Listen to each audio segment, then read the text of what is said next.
Beards. They're so normalized and acceptable today that you can't go anywhere, whether it's your workplace or just the coffee shop down the street, without seeing a person sporting a beard or a mustache. However, just 40 to 50 years ago, having a beard in the professional workplace was seen in a different light.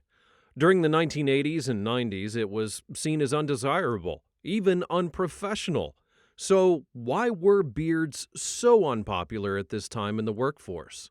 Television at prime times, advertising is not concerned about poverty, not concerned about race oppression, not concerned about the police, but the biggest problem is your hair groomed, and what's it like under your arms, and do you have bad breath? And this is the American obsession. And so I think that a generation of kids which says we don't care about your concepts of cleanliness is a revolutionary generation. The countercultural movement brought new fashion styles and trends with it, including increasing popularity of beards.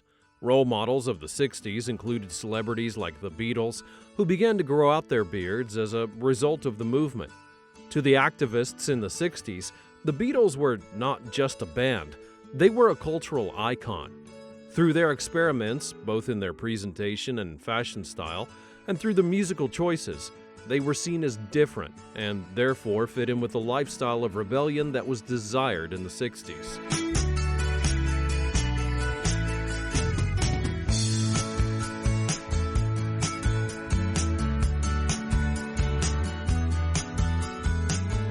The counterculture movement sought to highlight originality while encouraging people to find their true self, leading many to experiment with beards and personal grooming as a sign of self-identity and rebellion.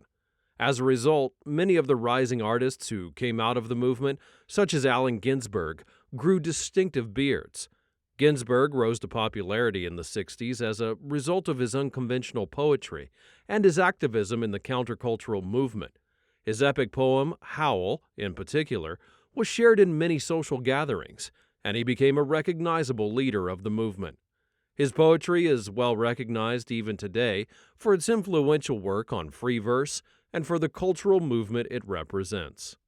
I saw the best minds of my generation destroyed by madness, starving, hysterical, naked, dragging themselves through the Negro streets at dawn looking for an angry fix. So then, how did beards go from widely accepted in the 60s to being considered unprofessional in only 10 years' time?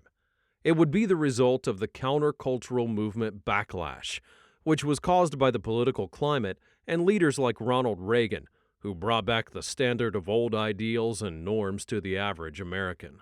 My fellow Americans, on Monday, America will celebrate her 207th birthday.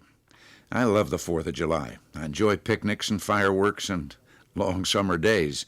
And I get excited with the thought that millions of our people all across our great country will, on this 4th of July weekend, join together in thinking about freedom and the men and women who sacrificed to make it our inheritance. In opposition to the movement of new ideas presented through the counterculture movement, many of the average working-class Americans preferred to stay close with the ideals that they had been raised to believe centered around respectability.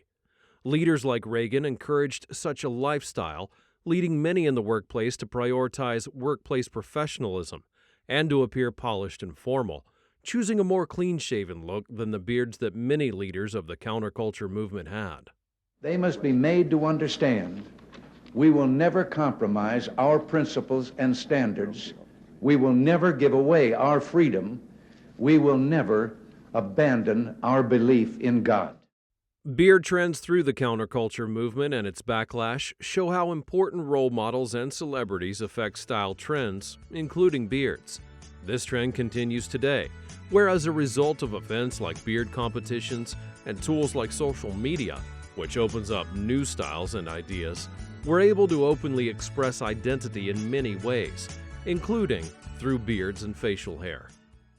So the next time that you're out getting that latte or going in for another day of work, look around and appreciate all the different beards, styles, and trends. Which one is your favorite? And what does a person's beard say about them? As the counterculture movement showed, having a beard is not just a fashion statement, it's a lifestyle.